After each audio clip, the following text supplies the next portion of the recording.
Então nós vamos falar um pouco sobre o treinamento de Jesus a Pedro em apenas uma passagem que está no livro de Marcos, capítulo 4, 35 a 41. Evangelho de Marcos 4, versículos 35 a 41.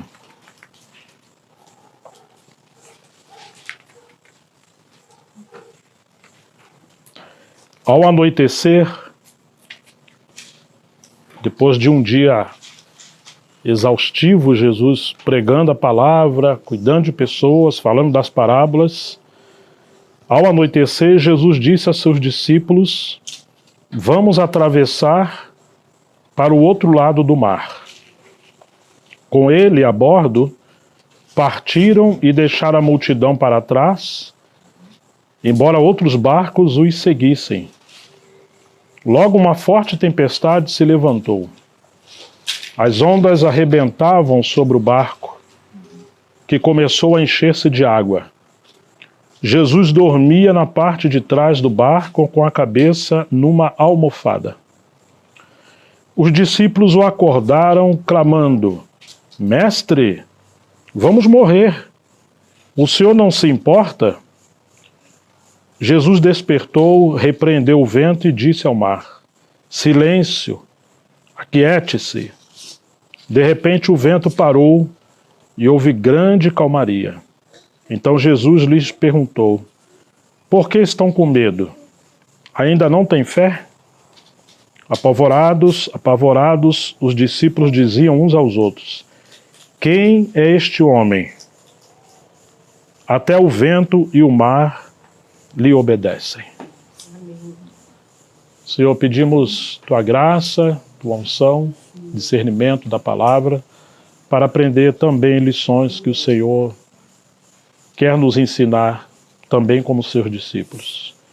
Queremos olhar para ti, o bom pastor que apacenta as nossas almas. Nós confiamos esse tempo nas tuas mãos, em nome de Jesus. Amém. Bom, sabemos que Jesus está treinando seus discípulos.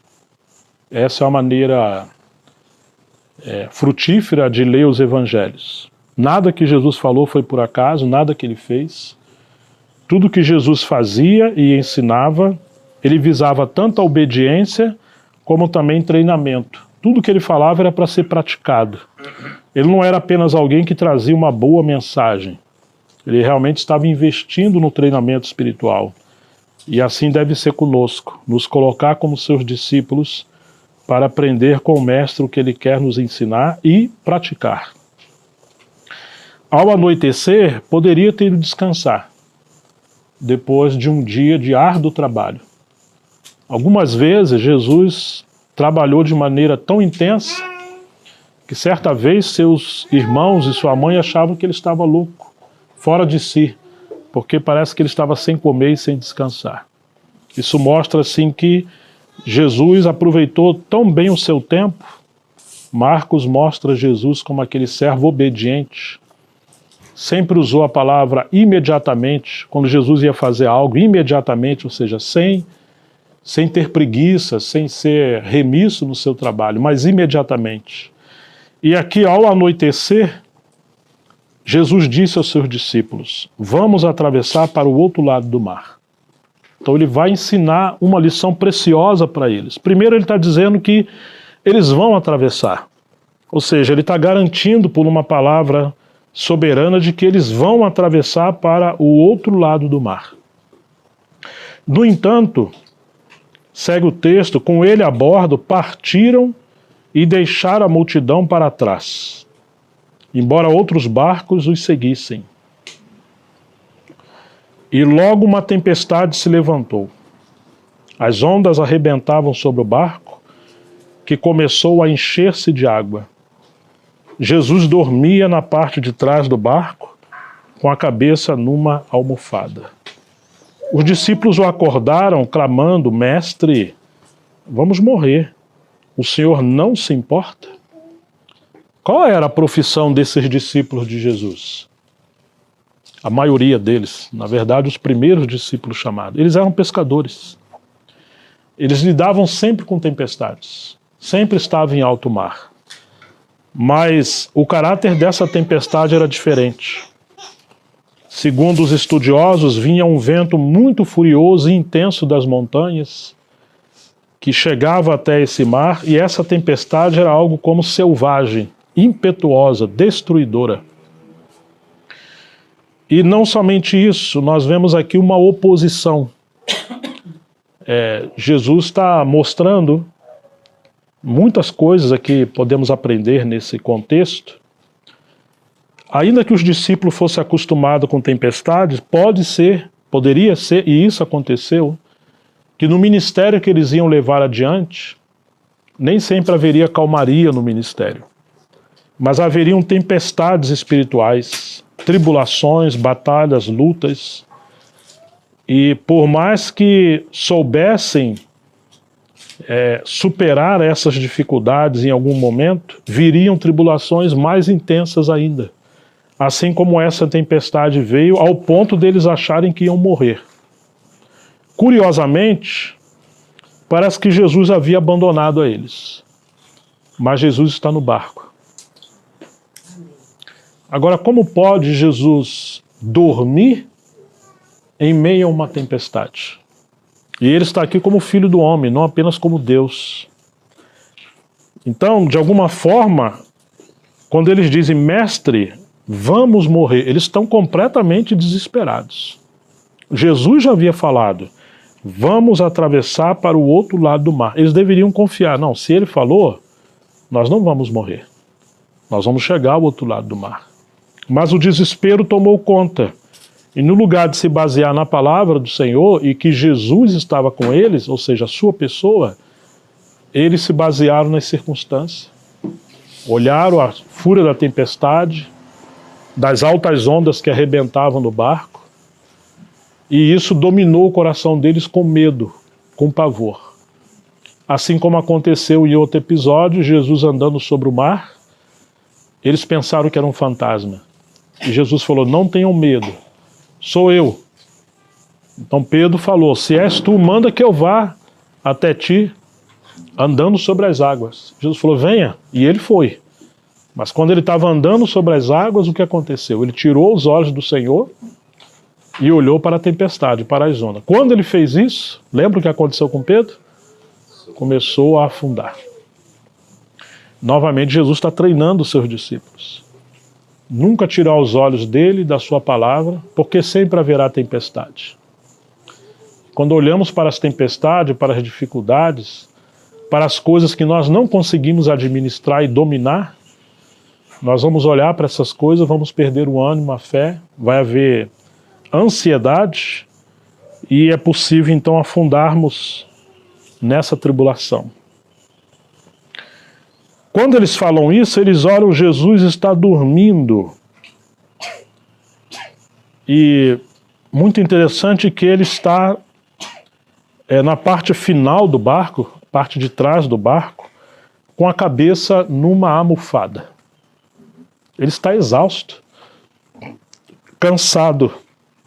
Segundo os estudiosos, essa almofada era o lugar onde o piloto, ou que conduzia o barco, sentava e o barco estava sob controle. Ou seja, Jesus está ali descansando a cabeça, quer dizer, o barco não está sem controle. Quem está com a cabeça ali é o Senhor, o soberano Senhor, que criou o vento, o mar, criou todas as coisas. Embora estivesse como homem no seu ministério, atuando debaixo da autoridade de Deus Pai e o poder do Espírito Santo. Os discípulos então o acordaram clamando, mestre, vamos morrer.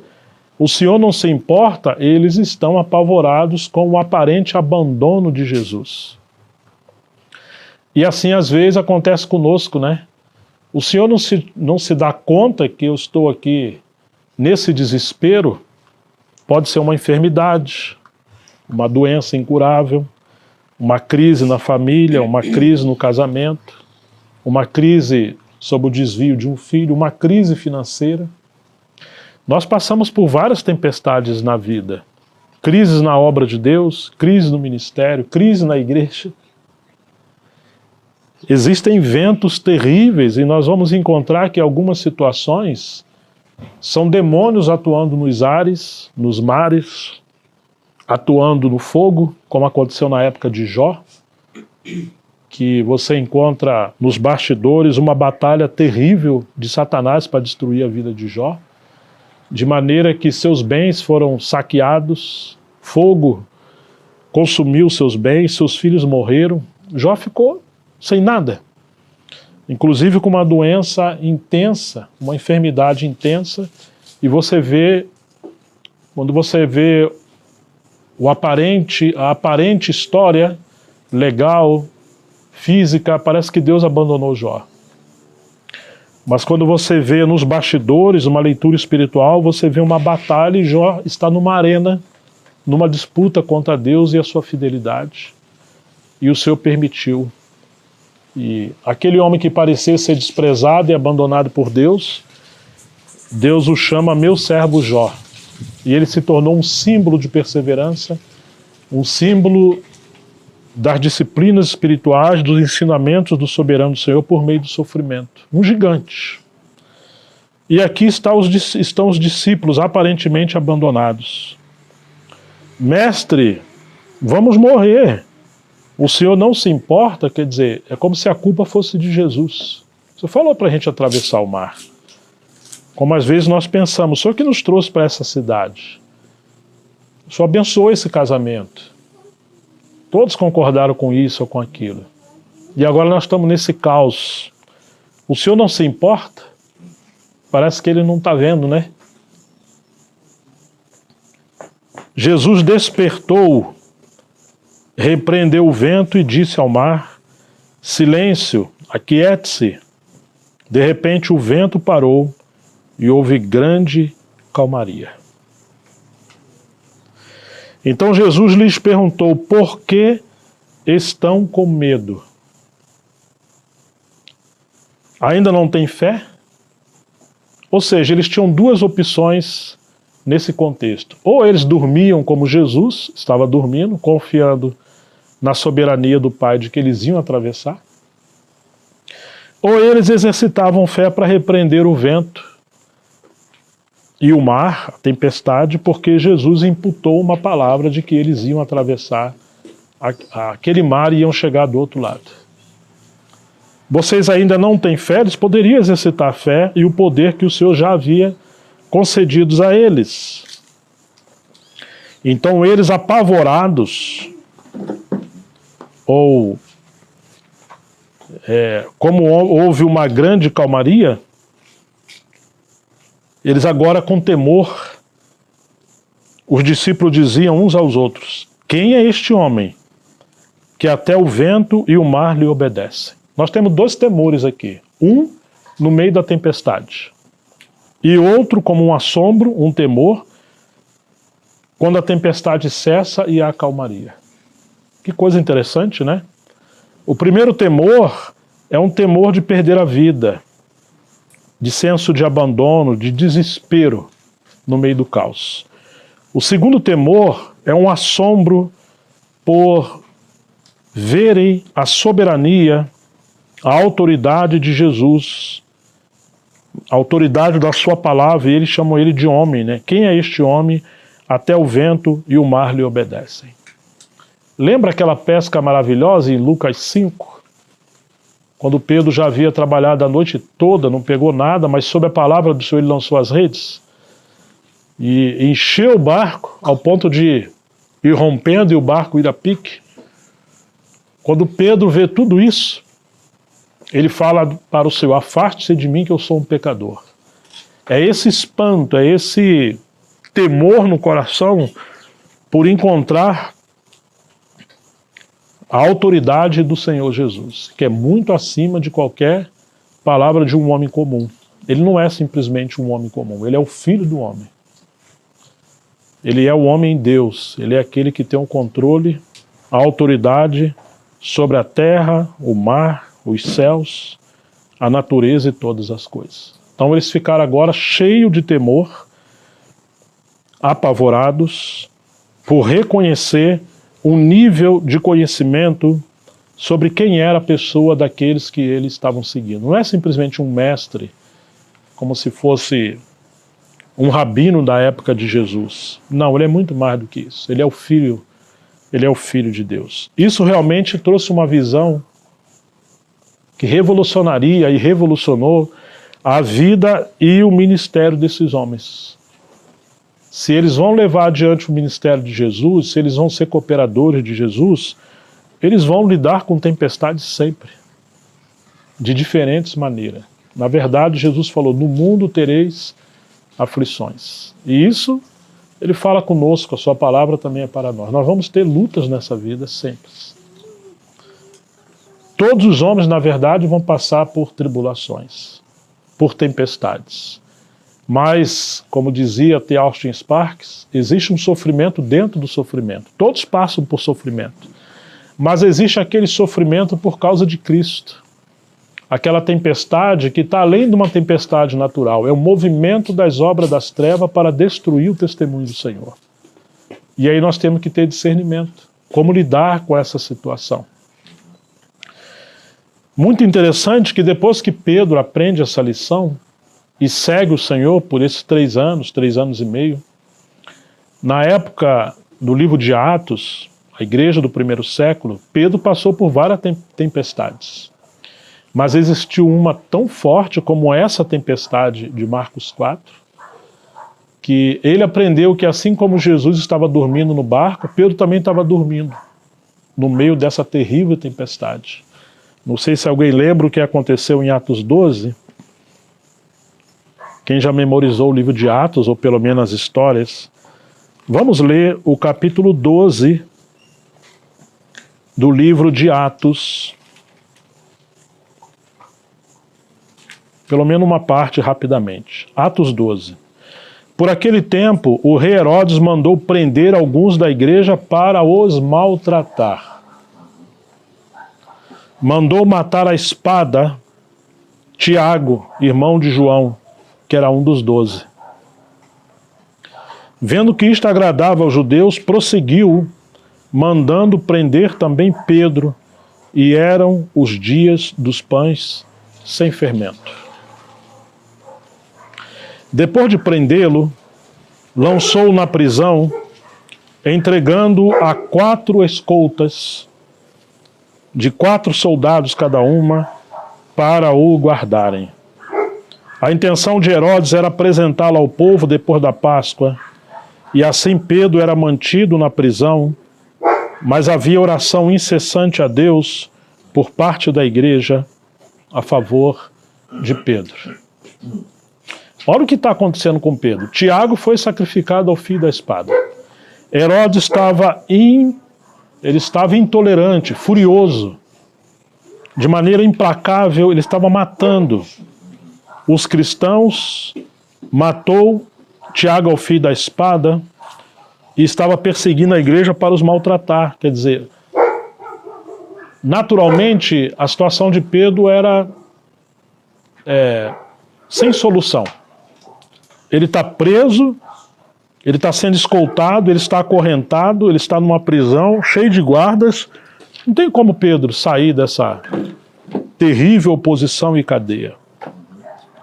Mas a igreja fazia constante oração a Deus a favor de Pedro. Que coisa maravilhosa a responsabilidade e esse ministério de oração, né? Na noite anterior ao dia em que Herodes ia apresentá-lo ao povo, versículo 6, o que Pedro estava fazendo?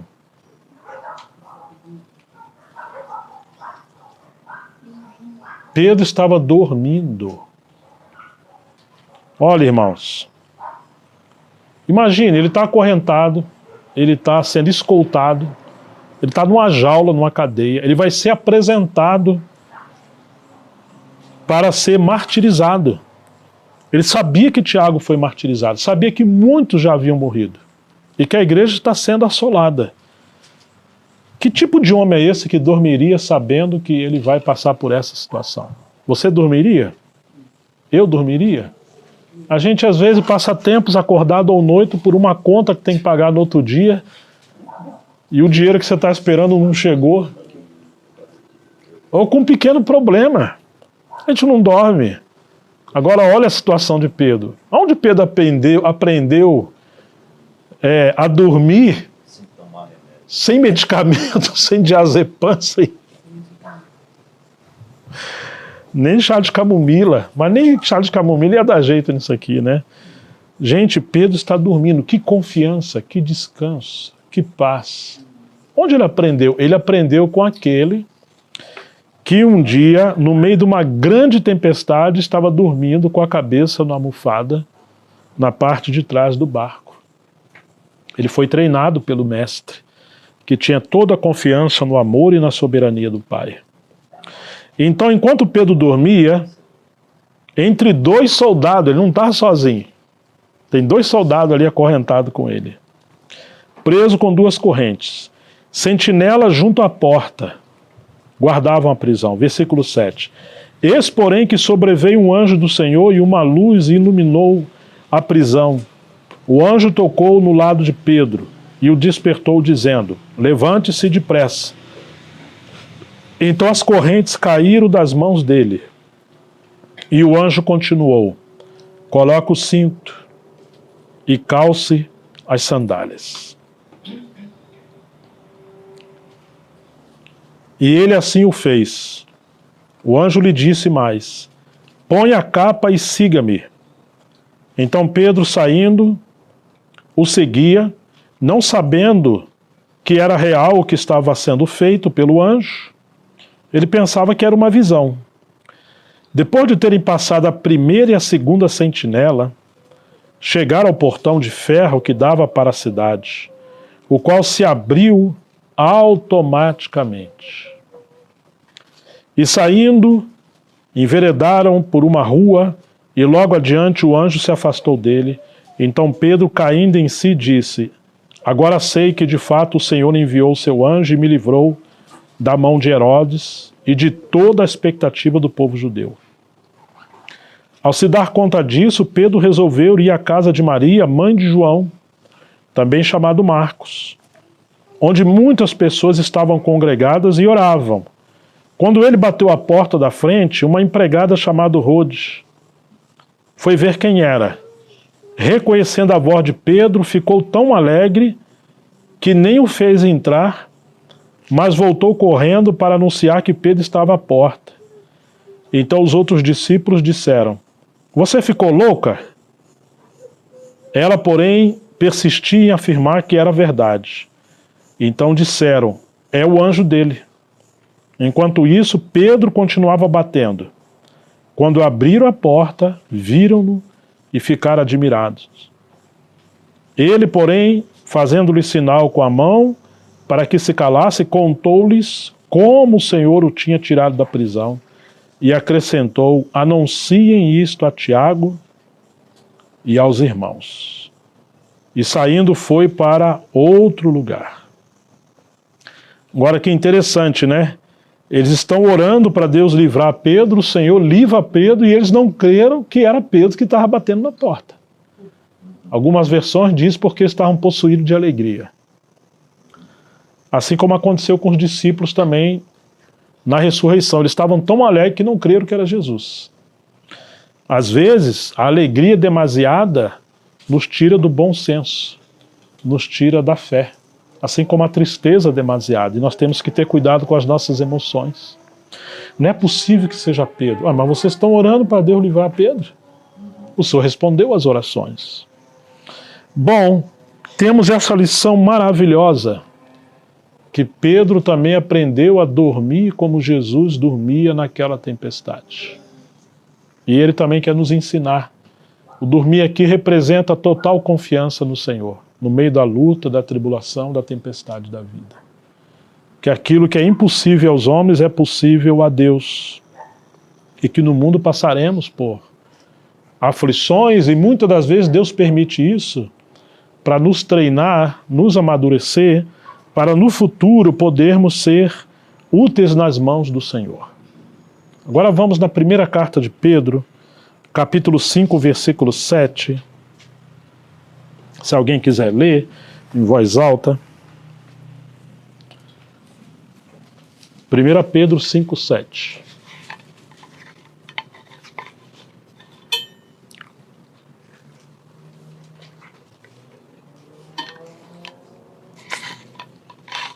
Lançando sobre ele toda a vossa ansiedade, pois ele tem cuidado de vós. Amém.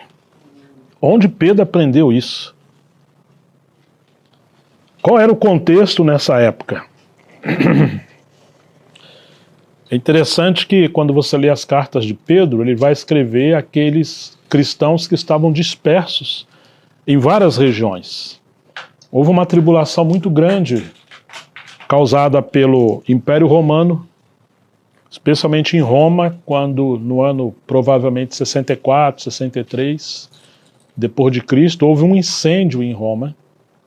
Eram 14 bairros grandes, todos foram incendiados, alguns se tornaram em cinza, mas 4 entre eles ficaram menos devastados. E um deles abrigava a maior parte de judeus e cristãos. E Nero, que foi o louco que praticamente incendiou a cidade, segundo os historiadores, colocaram a culpa nos cristãos. E o que aconteceu? Nos cristãos e nos judeus, houve uma perseguição sangrenta. Muitos cristãos foram martirizados nessa época. Por isso que muitos tiveram que fugir para muitas cidades. Então Pedro vai dizer, não estranhe o fogo ardente que veio sobre vós, ou vem sobre vós, como se coisa estranha estivesse acontecendo. E ele ainda diz, aqueles que sofrem segundo a vontade de Deus, encomendem-lhe suas almas ao fiel Criador. E diz que aqueles que sofrem segundo a vontade de Deus, sobre eles repousa o Espírito da glória de Deus. Mas Pedro está falando de sofrimento. E agora ele está dizendo para não andar ansioso por coisa alguma, porque ele está cuidando de vocês, assim como ele cuidou dos discípulos naquela grande tempestade, quando Jesus estava dormindo e repreendeu o vento e o mar, e também cuidou de Pedro quando ele estava na prisão, e ninguém tocou em Pedro. Pedro foi treinado no meio das grandes tempestades, das grandes lutas, e agora, em meio a grandes perseguições, Deus precisava usar um homem cheio do Espírito Santo, que aprendera a confiar no amor e na soberania de Deus, para poder encorajar, como um bom pastor, as ovelhas, o rebanho do Senhor. Se nós quisermos ser úteis nas mãos do Senhor, também precisamos aprender a conhecer o Senhor no meio das nossas tribulações, lutas, e não entrar em desespero. Confiar que aquele que repreendeu o mar e o vento, enquanto aparentemente havia abandonado seus discípulos, é aquele também que cuida de nós, ainda que aparentemente não esteja fazendo nada, nos bastidores tem tudo sob seu controle. Segundo Eugene Peterson, entre os anos 60 e 68, depois de Cristo, a população mundial era de 200 a 300 milhões de pessoas, e entre 45 e 54 milhões estavam debaixo do Império Romano, ou seja, no mínimo 15% da população mundial. Nesse período, irrompeu grande perseguição, Paulo foi preso.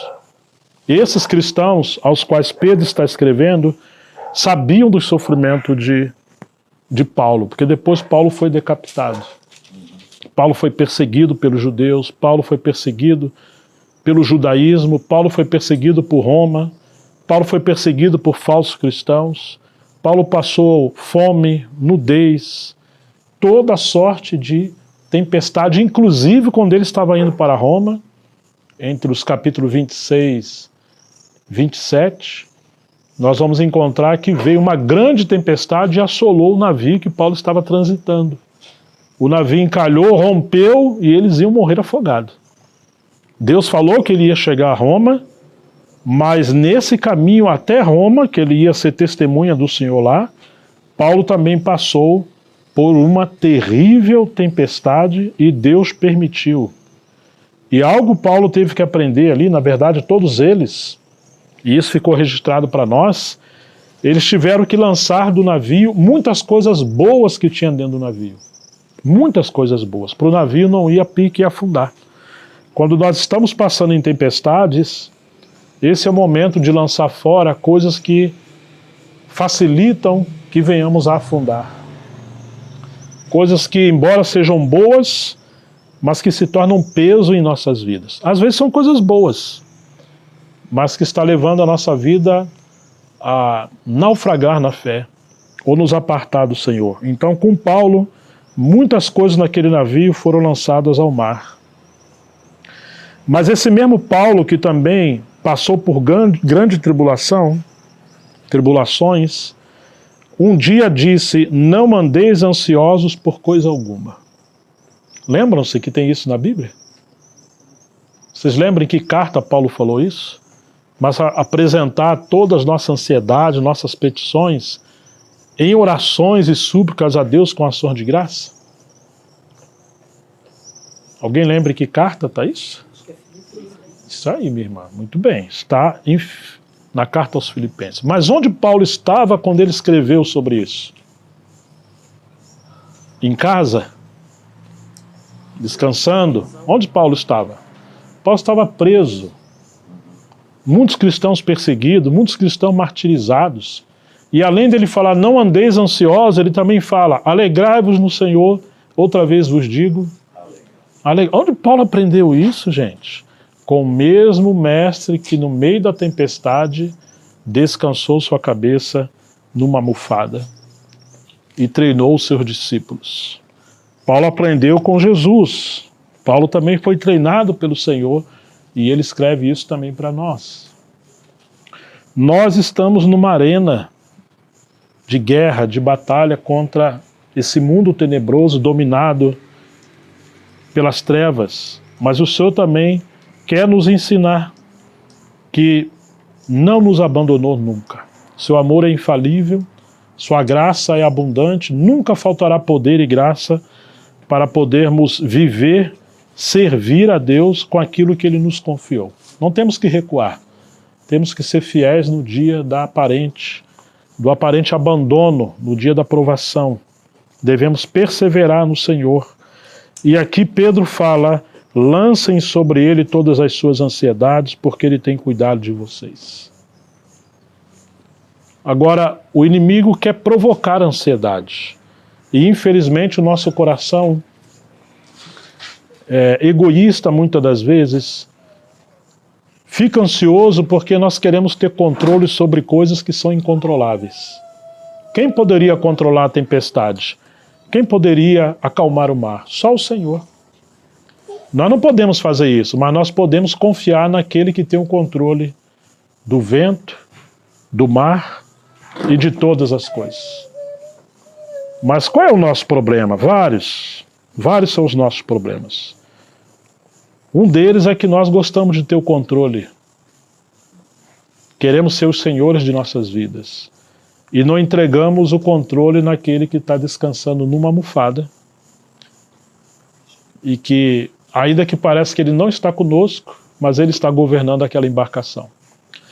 Podemos atravessar tempestades e lutas em nossa vida, e vamos atravessar, mas se no nosso barco, na nossa vida, na nossa família, em todas as coisas, estiver deitado aquele que é Senhor do universo, que criou o vento e o mar, nós podemos descansar.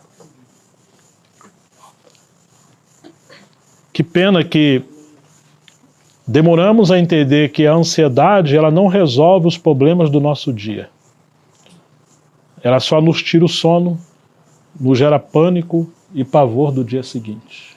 O inimigo é muito bom em nos levar a sofrer condenação pelo passado, as coisas onde, embora o Senhor falou que não se lembra mais dos nossos pecados, e nosso irmão Paulo diz, deixando para trás as coisas que ficaram, né? E prossigo para as coisas que estão adiante de mim. Paulo não ficava ali visitando o passado, ou como alguém que está dirigindo, olhando mais para o retrovisor do que para frente. O retrovisor tem que nos ensinar, serve para nos ajudar a tomar decisões sábias, mas para frente. Você não vai fazer um corte, mudar de uma faixa quando está dirigindo sem olhar o retrovisor, ou entrar numa rua, ele tem a sua função. Mas se você vive olhando para trás, você está vivendo de passado. O inimigo é bom em querer lançar correntes aos nossos pés para não andarmos para frente, ficarmos visitando o passado. E isso nos gera depressão.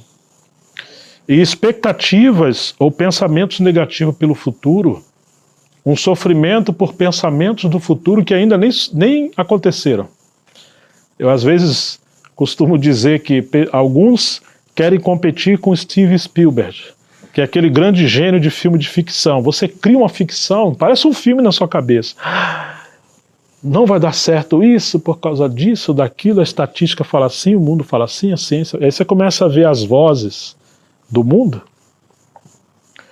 o pouco dinheiro e tantas outras coisas, e nós criamos uma fantasia na nossa cabeça e acreditamos que nada vai dar certo. Então aquilo gera uma grande ansiedade, você começa a se comparar com os outros, com os problemas dos outros. Aconteceu com aquele, vai acontecer comigo também.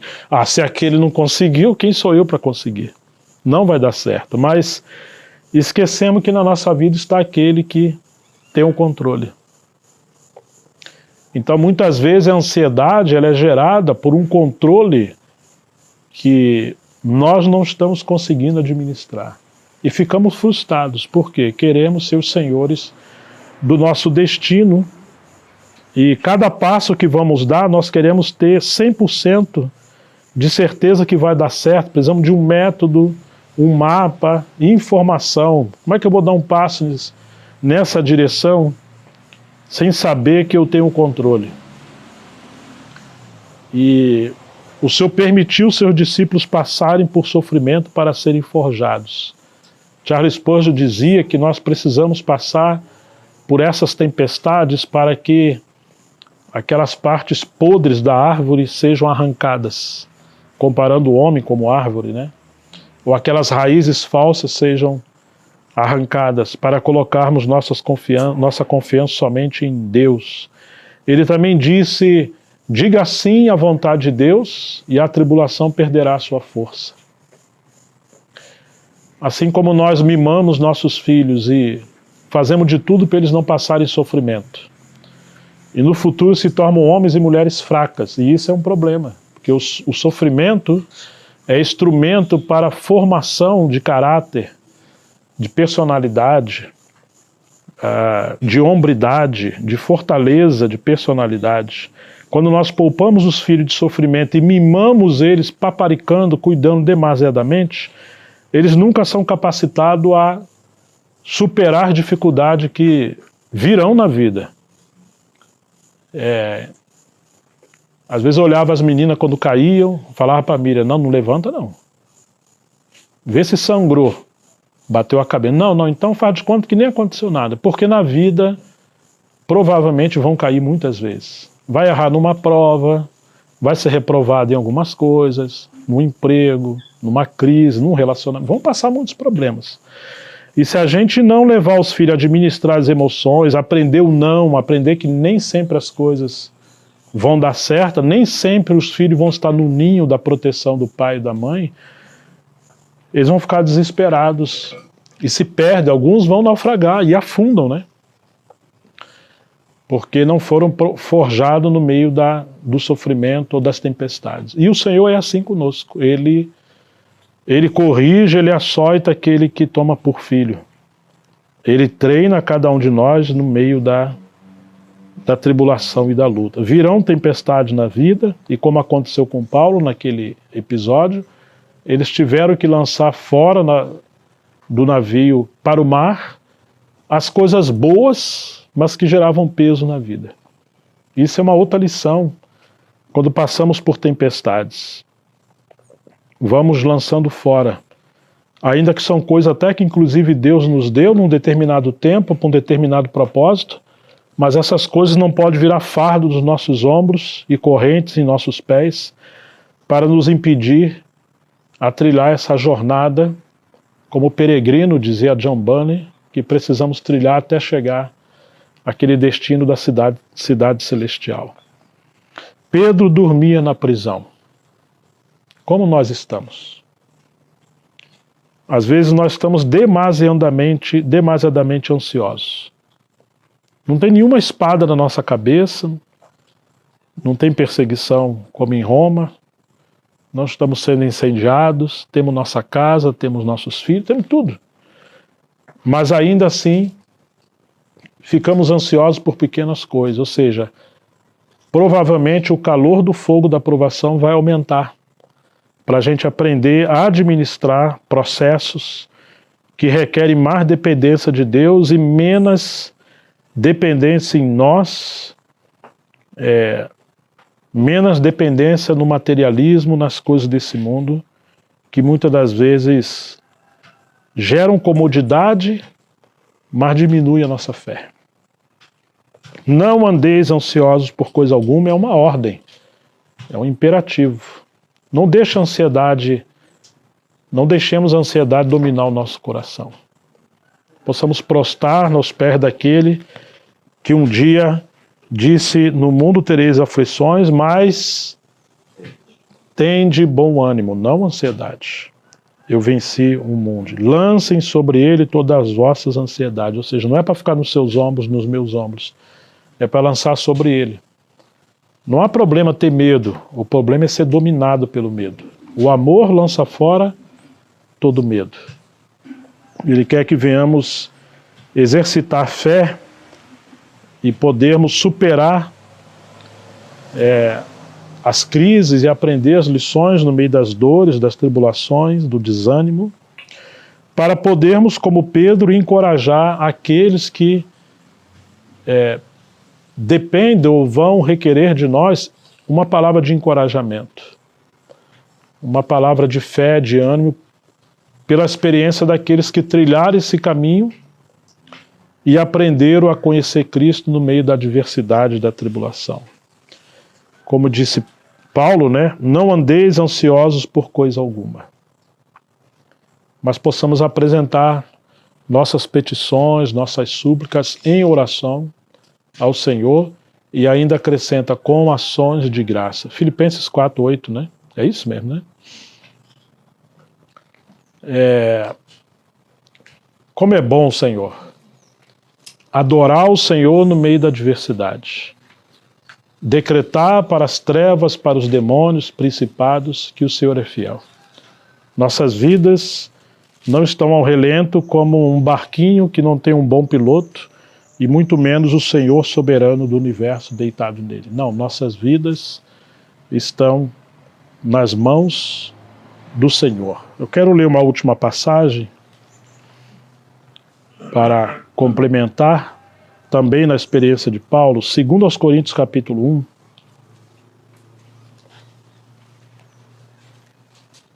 versículo 3. 2 Coríntios capítulo 1, versículo 3. Bendito seja o Deus e Pai de nosso Senhor Jesus Cristo. Agora olha o que ele vai falar sobre a identidade ou atributos do nosso Deus que ele descobriu no meio das tribulações. Ele, esse Deus e Pai de nosso Senhor Jesus Cristo, é o Pai de misericórdias e Deus de toda consolação.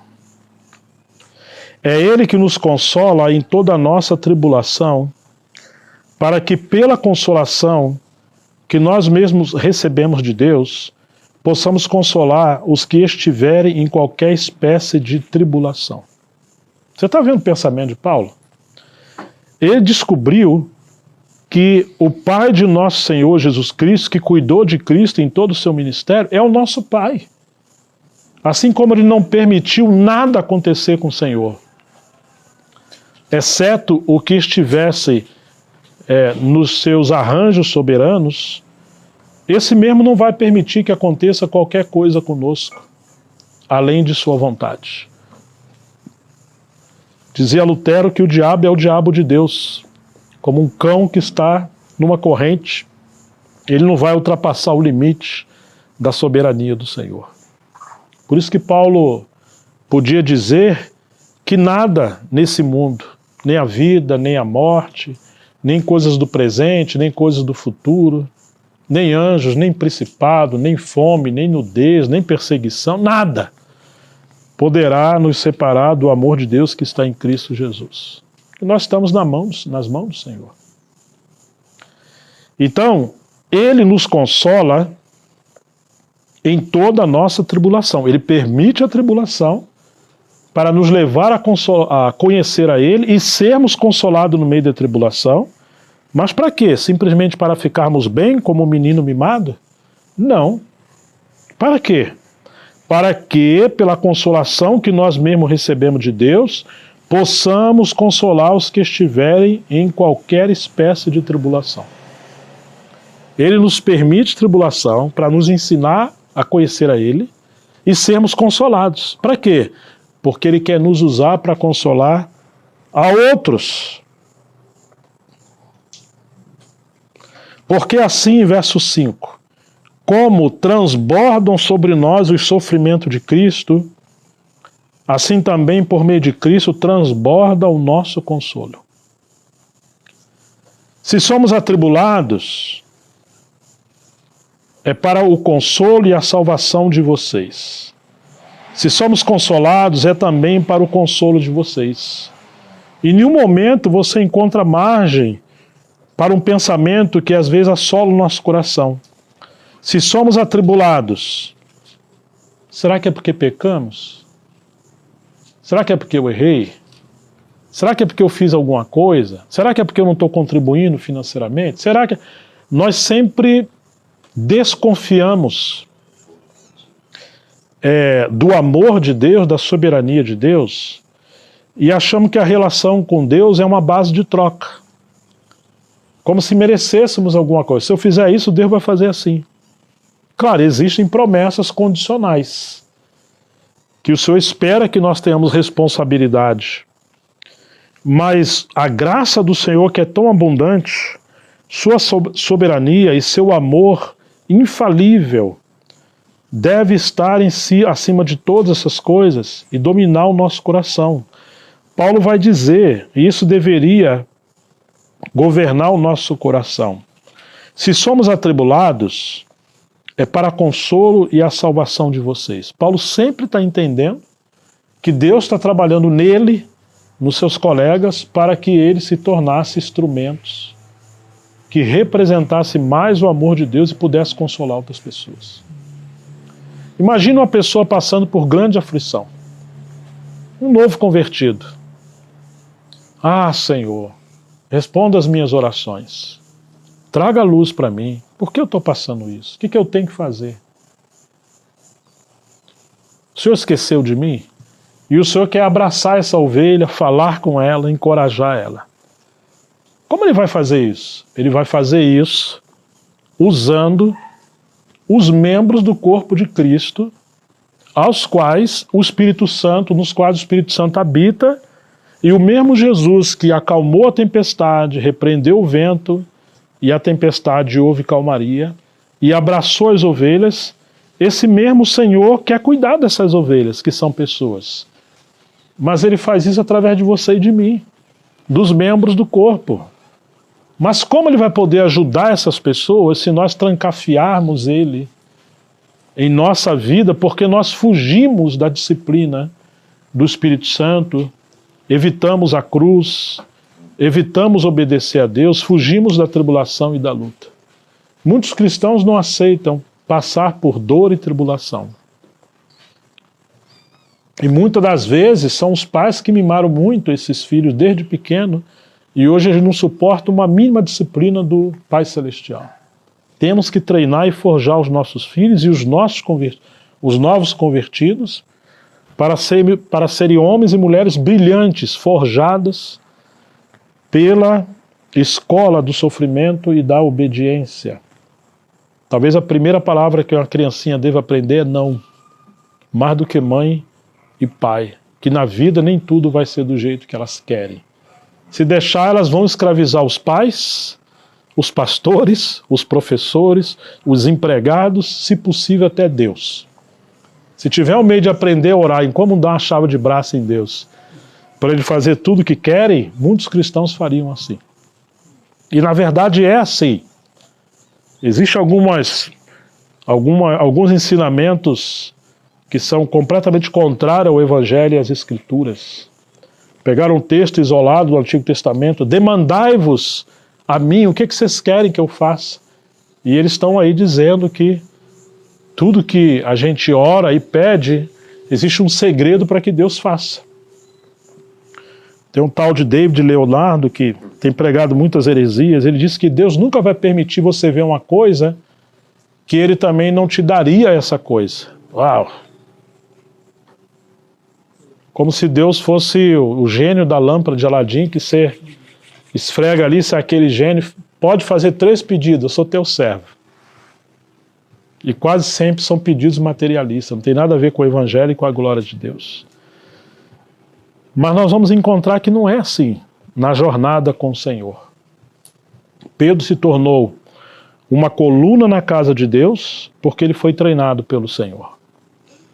Então ele pôde ser um pai espiritual, um profeta, e muitas mulheres puderam ser mães, e assim como Raquel era pastora, pelo menos a Bíblia mostra isso, essas irmãs também puderam apacentar, não como pastora no sentido de título, de liderança, mas de mãe, mas no sentido de mãe, de encorajar irmãos e irmãs na luta, na tribulação, e ter uma palavra de ânimo e encorajamento.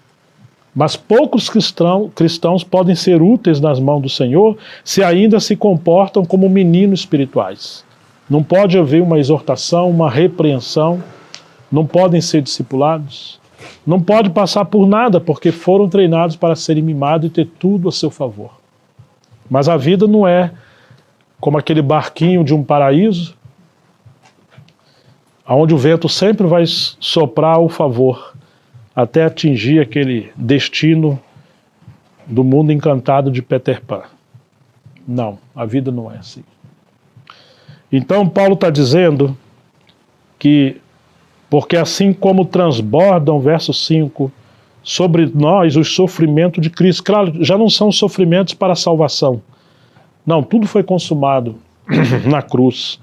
Mas ele diz em Colossenses 1:24, que ele trazia nele aquelas marcas do sofrimento de Cristo pela edificação da igreja, que é o seu corpo.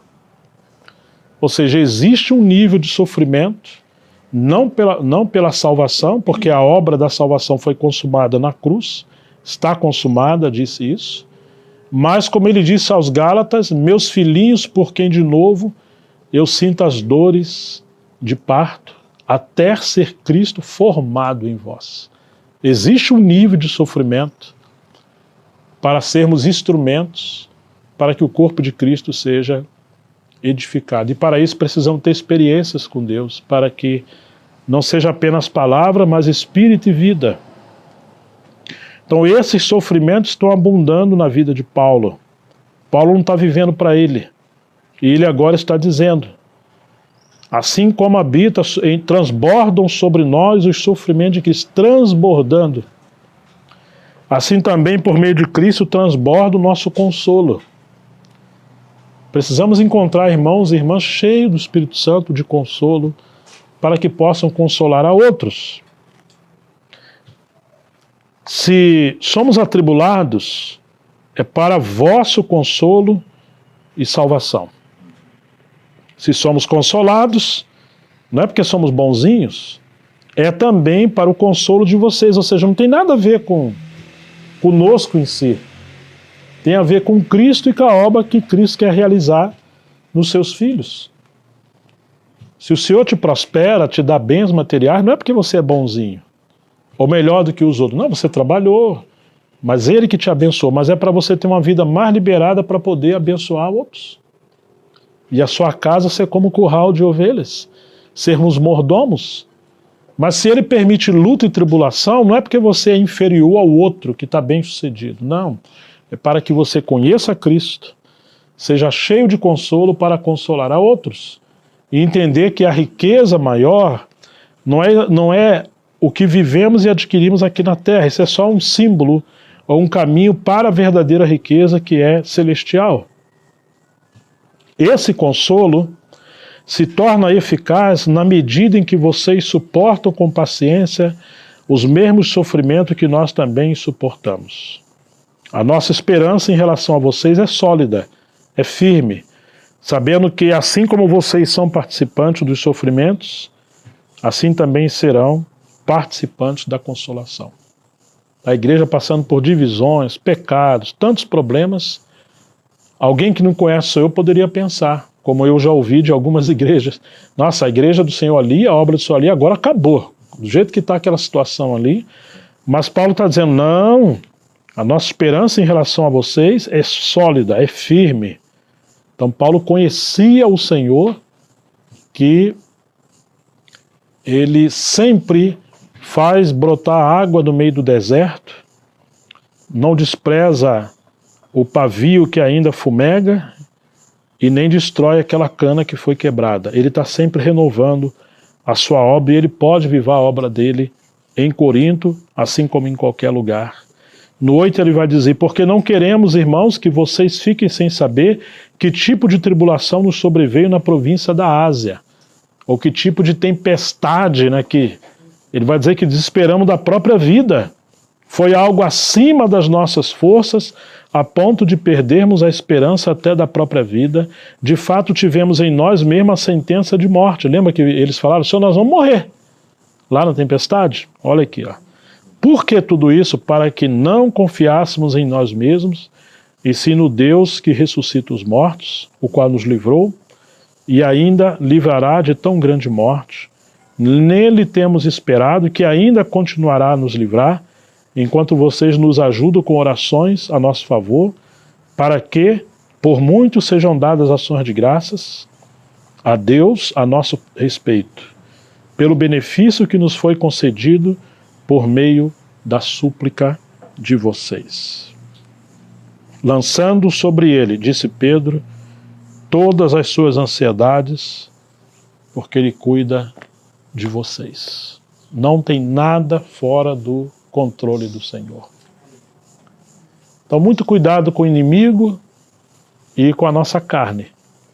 Pobrezinho, você não merece passar essa situação. Hã? Esse é o inimigo querendo massagear o nosso ego. Eu não entendo porque comigo acontece tantos problemas, como se você fosse o mais miserável de todos os filhos de Deus. Não. Isso é só o homem velho resmungando, porque o papai do céu não está mimando você num travesseiro de plumas de ganso. Não.